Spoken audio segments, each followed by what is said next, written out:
الحمد للہ وحدہ والصلاة والسلام علی من لا نبی بعدہ اما بعد فاعوذ باللہ من الشیطان الرجیم بسم اللہ الرحمن الرحیم صدق اللہ العظیم۔ سب سے پہلے درود و سلام جناب محمد رسول اللہ صلی اللہ علیہ وسلم پر درود پڑھیے۔ اللہم صلی علی سیدنا و مولانا محمد وعلی آل سیدنا و مولانا محمد وبارک وسلم وصلی علیہ۔ سیقول السفہاء من الناس ما ولاہم عن قبلتہم التی کانوا علیہا۔ دوسرے پارے میں سب سے پہلے تحویل قبلہ کو بیان فرمایا۔ نبی صلی اللہ علیہ وسلم مکہ مکرمہ سے مدینہ منورہ تشریف لائے تو تقریباً 16 یا 17 ماہ تک بیت المقدس کی طرف منہ کر کے نماز ادا فرماتے رہے، لیکن آپ صلی اللہ علیہ وسلم کی تمنا اور آرزو تھی کہ حضرت ابراہیم علیہ السلام جو آپ صلی اللہ علیہ وسلم کے جد امجد ہیں، ان کے بنائے ہوئے کعبہ کی طرف منہ کر کے نمازیں ادا فرمائیں۔ اللہ رب العزت نے حکم فرما دیا فولی وجہک شطر المسجد الحرام، کہ آپ اپنا چہرہ بیت اللہ کی طرف پھیر لیں۔ اس حکم کے نازل ہونے پر یہودی آپ صلی اللہ علیہ وسلم پر اعتراض کرنے لگے کہ یہ کیسے اللہ کے پیغمبر ہیں، یہ کیسے نبی ہیں، کبھی قبلہ بیت المقدس کو بناتے ہیں اور کبھی قبلہ بیت اللہ کو بناتے ہیں۔ تو یہودیوں کو جواب دیا گیا قل للہ المشرق والمغرب، اے میرے پیغمبر آپ کہہ دیجئے کہ مشرق اور مغرب سب اللہ تعالیٰ ہی کے ہیں۔ کما ارسلنا فیکم رسولا منکم یتلو علیکم آیاتنا ویزکیکم ویعلمکم الکتاب۔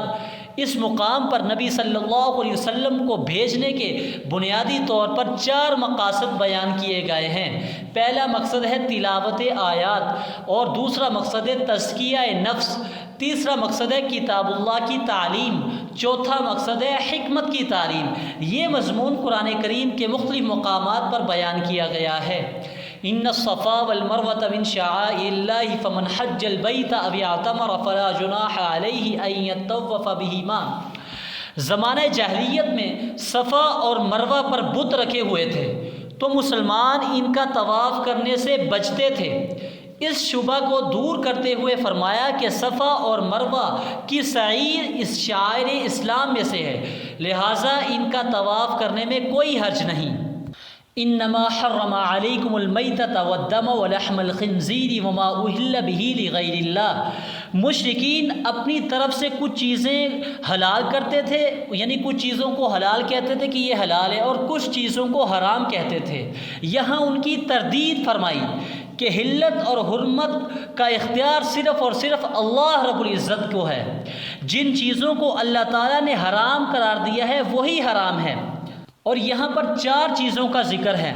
پہلے نمبر پر ہے مردار، دوسرے نمبر پر ہے خون، بہنے والا خون، اور تیسرے نمبر پر ہے خنزیر کا گوشت، اور چوتھے نمبر پر ہے وہ جانور جس پر غیر اللہ کا نام لیا گیا ہو۔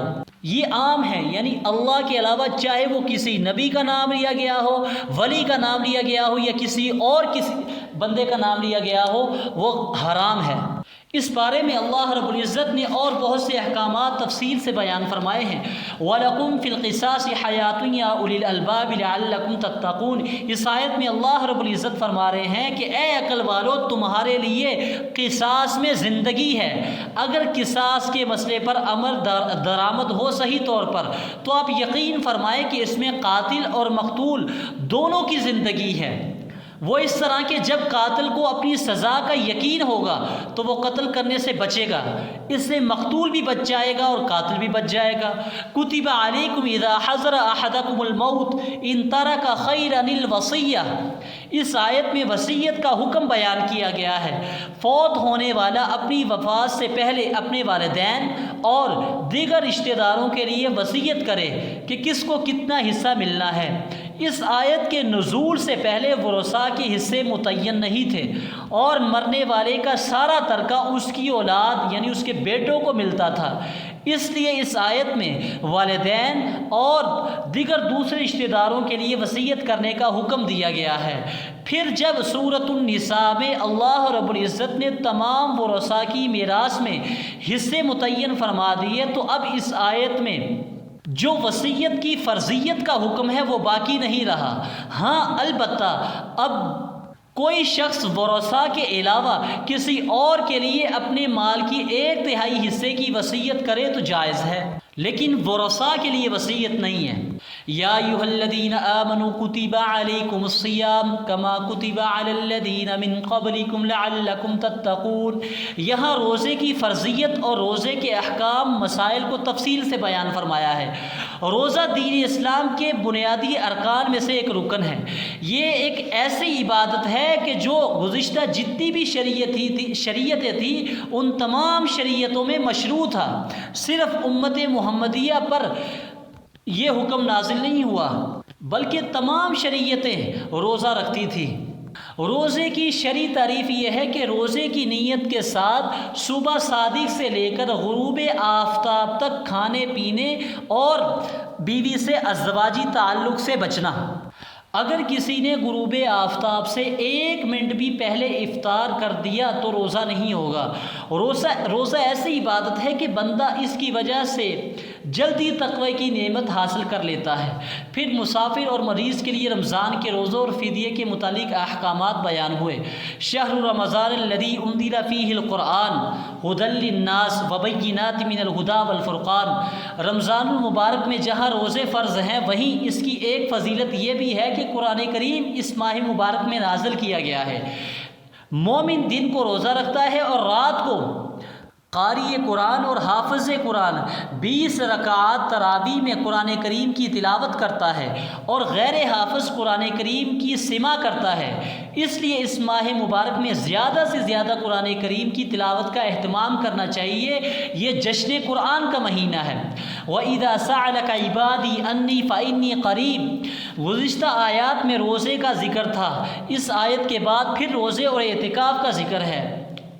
اس آیت میں اللہ رب العزت اپنی شفقت اور مہربانی کا تذکرہ فرما رہے ہیں کہ اے میرے بندو، میں نے جو تمہیں احکامات عطا فرمائے ہیں اگر ان کی تکمیل کرنے میں تھوڑی سی مشقت بھی محسوس ہو تو کوئی بات نہیں، میں تمہارے بہت ہی قریب ہوں، مجھ سے مانگو، میں دعا کو قبول کرتا ہوں۔ اللہ تعالیٰ قریب ہیں، اس سے معلوم ہوا کہ دعا آہستہ مانگنی چاہیے۔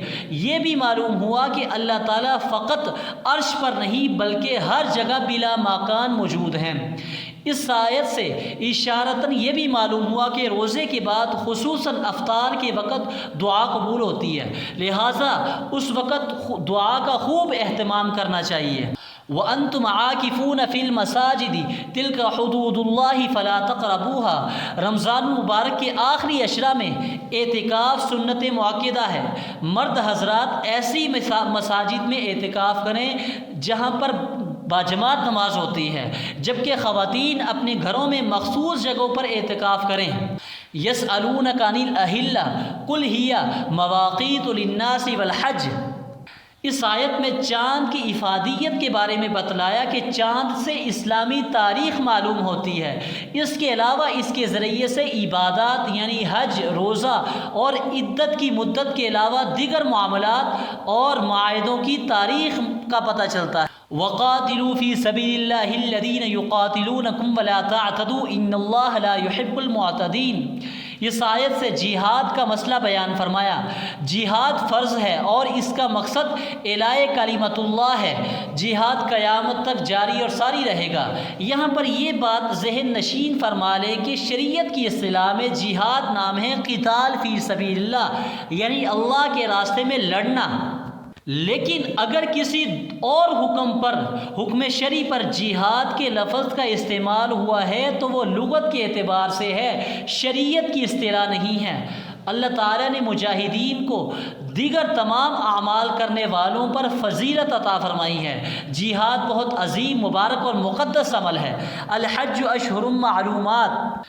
حج اسلام کے بنیادی ارکان میں سے ایک رکن ہے۔ حج میں 2 ارکان ہیں، ایک وقوف عرفہ ہے اور دوسرا طواف زیارت ہے۔ 5 دنوں میں 5 مقامات پر 7 عبادتوں کے کرنے کو حج کہتے ہیں۔ حج کے 5 دن 8، 9، 10، 11، 12 ذی الحجہ ہیں اور حج کے 5 مقامات بیت اللہ، صفا، مروہ، منا، مزدلفہ اور عرفات ہیں۔ صفا اور مروہ ایک ہی مقام ہے۔ حج کی 7 عبادتیں ہیں: احرام باندھنا، طواف کرنا، سعی کرنا، وقوف کرنا، وقوف عرفہ۔ رمی یعنی شیطان کو کنکری مارنا اور قربانی کرنا، اور حلق یعنی گھنچ کروانا یا بال چھوٹے کروانا۔ وَمَن يَرْتَدِدْ مِنْكُمْ عَنْ دِينِهِ فَيَمُتْ وَهُوَ كَافِرٌ فَأُولَٰئِكَ حَبِطَتْ أَعْمَالُهُمْ فِي الدُّنْيَا وَالْآخِرَةِ۔ اس آیت میں اللہ رب العزت نے مرتدین کی سزا کو بیان فرمایا ہے، یعنی جو شخص مومن ہے اور پھر وہ ایمان کو چھوڑ کر مرتد ہو جائے، اگر وہ سمجھانے کے باوجود باز نہ آئے تو اس کے سارے اعمال ضائع ہو جاتے ہیں، وہ قتل اور ہمیشہ کے لیے جہنم کا مستحق ہو جاتا ہے۔ لیکن یہاں پر یہ بات ذہن نشین فرما لیں کہ مرتد کو سزا دینا ہر آدمی کے اختیار میں نہیں ہے، جس کا جی چاہے وہ اٹھ کھڑا ہو اور مرتد کو قتل کر دے، بلکہ یہ کام صرف اور صرف حکومت وقت کا ہے۔ آگے وَيَسْأَلُونَكَ عَنِ الْمَحِيضِ قُلْ هُوَ أَذًى فَاعْتَزِلُوا النِّسَاءَ۔ اس آیت میں اللہ رب العزت نے عورتوں کے احکام کو بیان فرمایا ہے۔ پہلا مسئلہ یہ بیان فرمایا کہ عورت کے ساتھ حالت حیض میں ازدواجی تعلق قائم کرنا حرام ہے۔ یہاں یہ بات ذہن نشین فرما لیں کہ عورت کو ہر ماہ ماہواری کا جو خون آتا ہے اس کو حیض کا خون کہتے ہیں، اور بچے کی ولادت کے بعد جو خون آتا ہے اس کو نفاس کا خون کہتے ہیں، جس کو ہمارے ہاں چلا یا چھلا کہتے ہیں۔ قرآن کریم میں حالت حیض میں بیوی کے ساتھ ازدواجی تعلق قائم کرنے سے منع فرمایا گیا ہے۔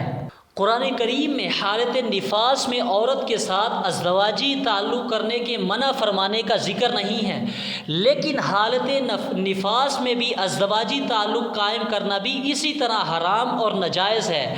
حالت نفاس میں ہم بستری کے حرام ہونے کا ذکر احادیث میں آیا ہے۔ اس کے حرام ہونے کی بنیادی وجہ یہ بیان فرمائی کہ یہ گندگی کے دن ہے۔ الطلاق مرتان فامساک بمعروف او تصریح باحسان۔ یہاں سے اللہ رب العزت نے طلاق کے مسئلے کی تفصیلات بیان فرمائی ہیں۔ طلاق کے بارے میں ذہن نشین فرما لیں کہ ایک طلاق دی تو ایک ہی واقع ہوگی، اگر دو طلاقیں دی تو دو ہی واقع ہوگی، اگر ایک مجلس میں الگ الگ 3 طلاقیں دیں یا اکٹھی ایک ہی کلمے سے 3 طلاقیں دیں تو تینوں واقع ہو جائے گی۔ لیکن اگر کوئی 3 طلاق دے کر بھی کہتا ہے کہ طلاق واقع نہیں ہوئی اور بیوی کو اپنے پاس رکھتا ہے تو یہ زنا ہے، یعنی یہ شخص زنا کا مرتکب ہوگا اگر بیوی سے ازدواجی تعلق ایسی حالت میں قائم کرتا ہے کہ اسے 3 طلاقیں دے دیں اور پھر بھی اپنے پاس رکھتا ہے۔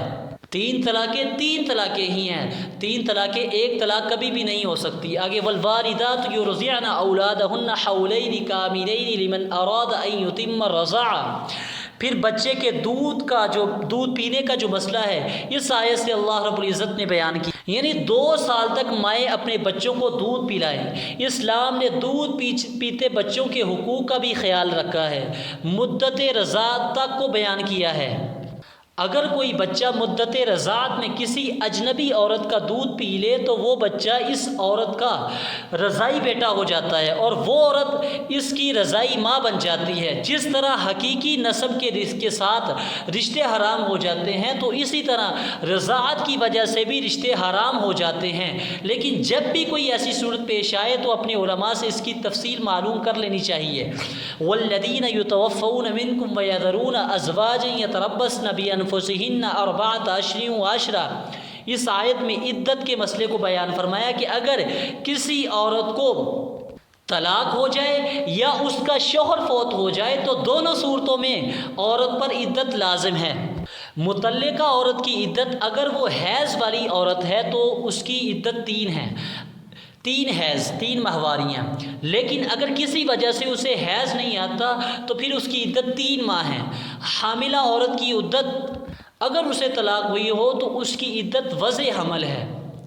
کسی عورت کا شوہر فوت ہو جائے اور وہ عورت حاملہ بھی نہ ہو تو اس کی عدت 4 ماہ 10 دن ہے، لیکن اگر حاملہ ہو تو اس کی عدت وضع حمل یعنی بچے کی پیدائش ہے۔